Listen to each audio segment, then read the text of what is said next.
Është ekstraduar nga Italia drejt Shqipërisë shtetasi italian Davide Pecorelli, i cili u mor në dorëzim në aeroportin Nën Tereza nga forcat operacionale të Drejtorisë së Përgjithshme të Burgjeve.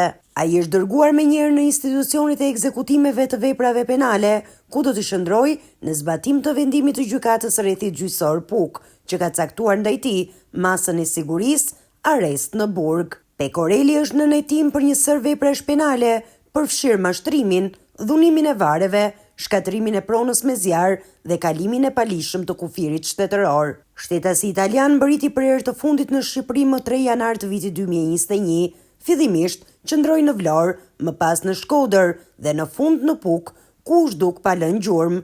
Makina me të cilën udhëtonte u gjetë e djegur, ndërsa brenda saj u zbuluan mbetje kockore që kur nuk u provuan zyrtarisht nëse i përkisnin apo jo Pecorellit. Pas 8 muajsh në errësirë ai do të zbulojë rastësisht në Itali, pas një incidenti me varg në ishullin e Monte Cristos, ku rrezikoi të mbytej.